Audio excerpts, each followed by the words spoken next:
don't even know where to start.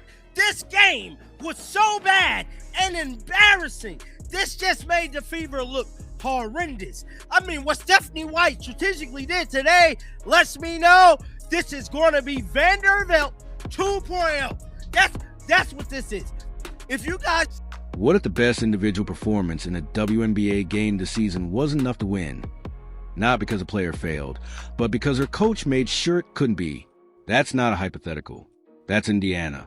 That's right now. The Indiana Fever just made WNBA history for the worst possible reason. Back-to-back home losses in overtime. Both times, their franchise player was the best person on the floor. Both times, the final buzzer felt less like a defeat and more like something that was engineered, built from bad decisions, ignored solutions, and a coaching philosophy that seems allergic to common sense. Before this video is over, I'm going to show you the one number that proves Caitlin Clark didn't lose this game. Her coach did. And if you already saw this coming, drop a fire in the comments. Because Fever fans have been watching the slow-motion disaster longer than anyone wants to admit. Let's start with a number that rewrites the entire narrative. Most people walked away from Thursday night's 104 to 102 overtime loss to the Washington Mystics thinking Caitlin Clark had a rough one. 28 shot attempts. A loss. That's the surface level read. But surface level is where the truth goes to die.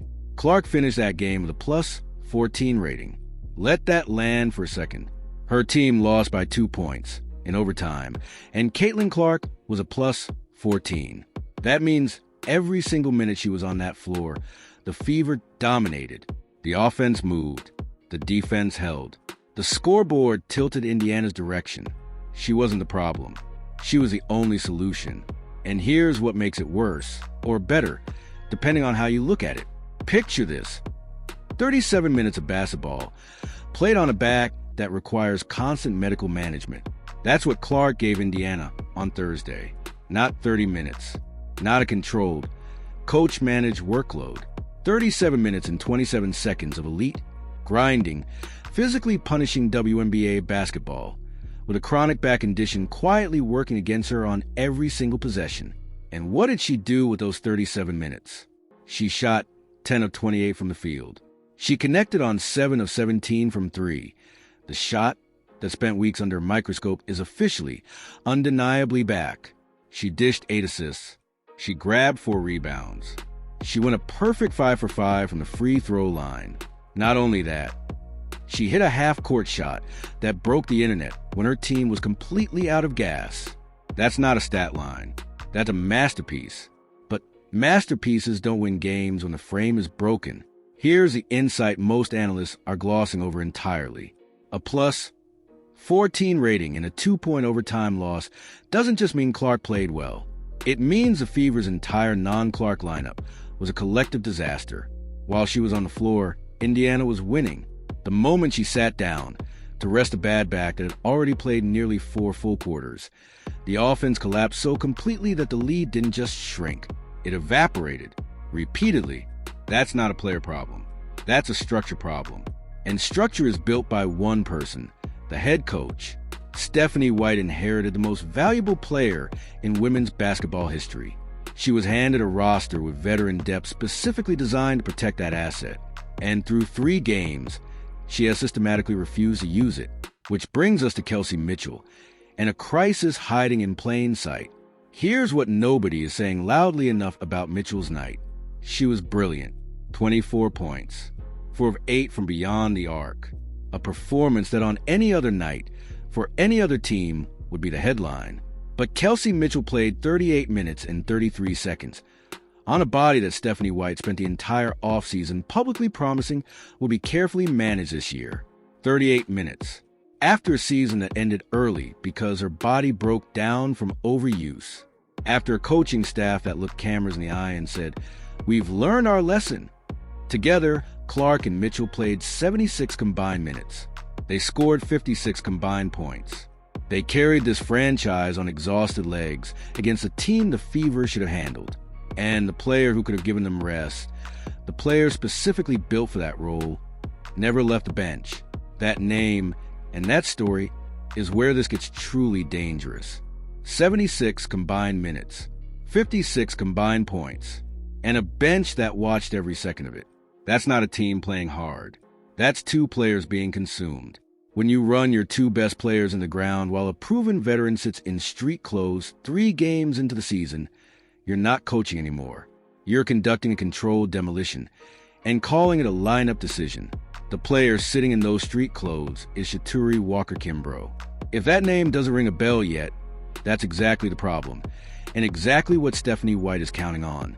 Because if Fever fans fully understood who Walker-Kimbrough is and what she brings to this roster, the conversation around these losses would sound very different. It would sound a lot less like disappointment and a lot more like outrage. So let's fix that right now. Imagine you audition for a role, delivered the greatest performance of the entire tryout, got the part, and then never once appeared on stage. That's Walker-Kimbrough's 2025 season so far. In the preseason against the New York Liberty, the defending champions, one of the most suffocating defensive teams in the league, Walker-Kimbrough came off the bench and scored 18 points. She finished a +12. She was the most explosive, most reliable bench scorer on the entire Indiana roster that night. She didn't just play well. She proved something. She showed she could create her own shot. She showed she could run in transition. She showed she could execute in isolation when the play breaks down and improvisation is the only option left. Those are the exact skills that save a team when its stars are sucking wind in the fourth quarter. And Stephanie White has benched her for 3 consecutive games. 3 DNPs, coach's decision. No explanation.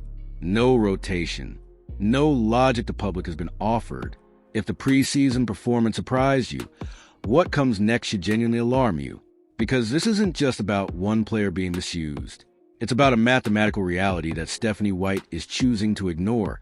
And the math doesn't care about coaching philosophy or personal preference or whatever internal justification is happening behind closed doors in Indianapolis. Here's the equation.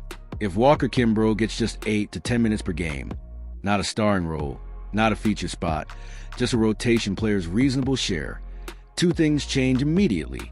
First, Clark drops from 37 minutes to roughly 30. Her back gets real maintenance between bursts.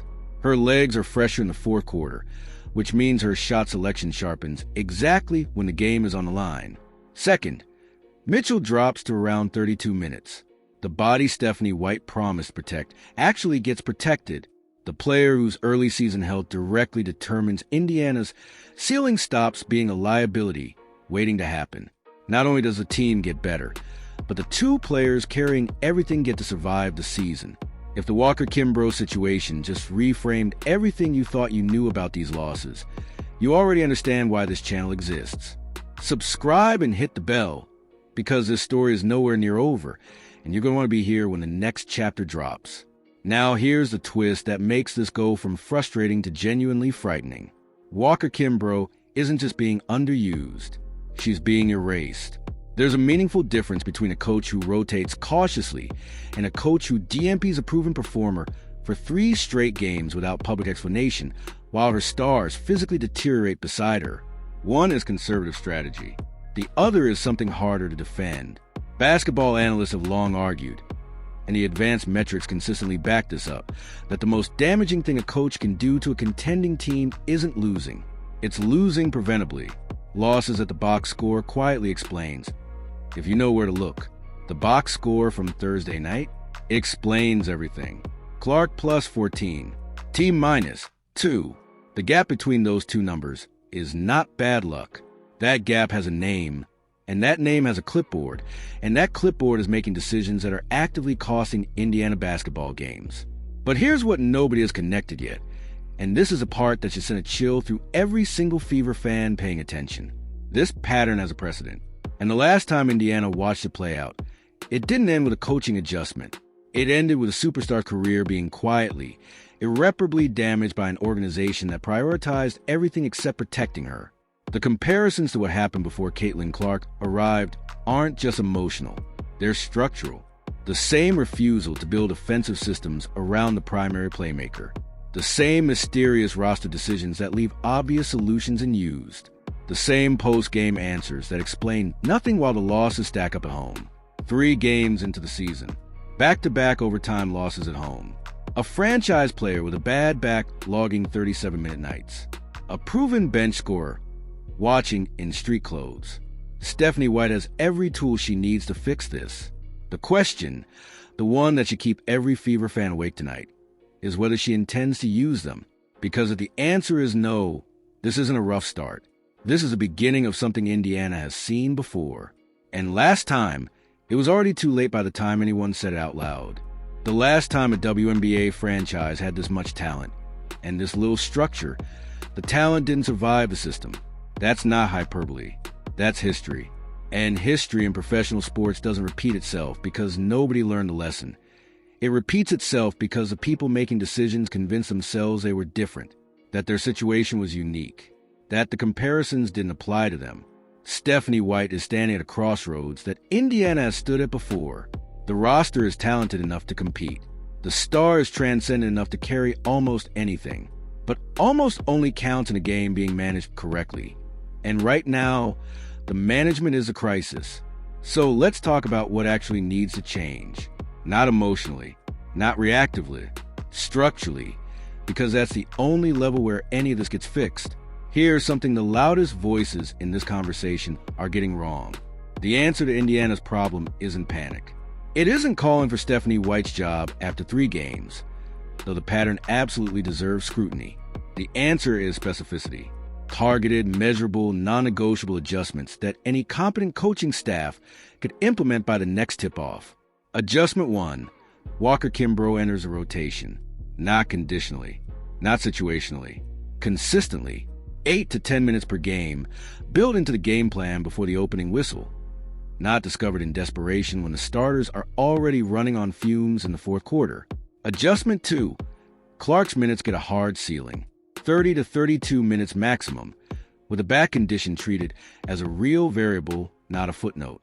The Fever don't need Clark to play 37 minutes to win games.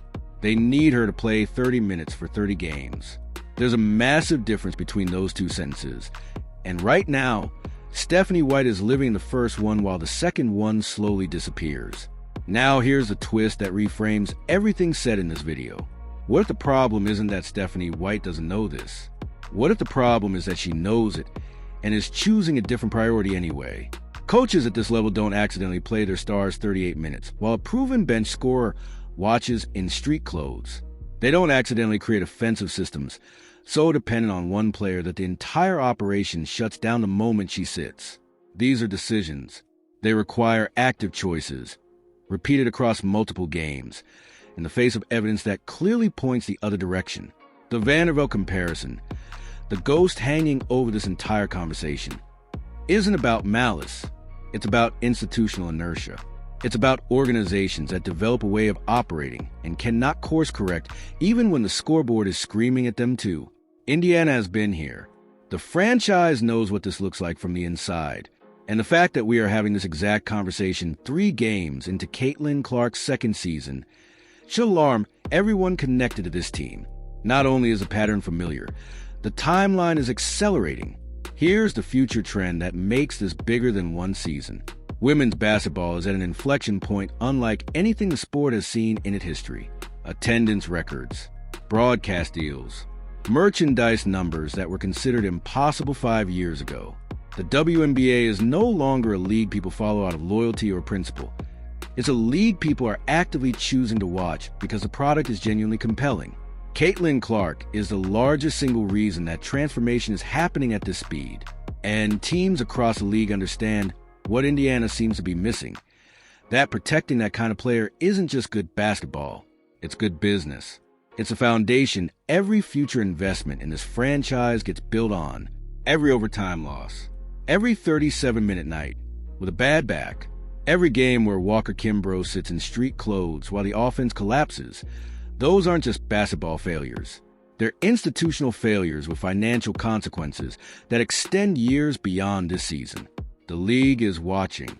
Sponsors are watching. And increasingly, so is everyone who built a following around the promise that Indiana was finally, genuinely building something worth believing in. Here's where all of it lands. 3 things are true simultaneously, and holding all 3 is the only honest way to watch this team right now. 1. Caitlin Clark is not the problem. The +14 rating in a 2-point loss is the cleanest possible proof. 2. Kelsey Mitchell is being sacrificed on the altar of a coaching philosophy that refuses to trust its own bench. And 3. Shaturi Walker-Kimbrough sitting in street clothes for 3 consecutive games isn't a mystery. It's a decision, and decisions can be changed. The Fever have the talent to win. They have the star to carry a franchise. They have the bench piece that could make everything sustainable. What they need is a coaching staff willing to look at the evidence, the minutes, the ratings, the DMPs, and make the adjustment before the cost becomes irreversible. Because the scariest thing about this moment isn't that Indiana is 0 and something 3 games in. The scariest thing is that every single tool needed to fix it is already in the building. The question that lingers, the one this season will ultimately answer, is whether anyone with a clipboard is willing to use them.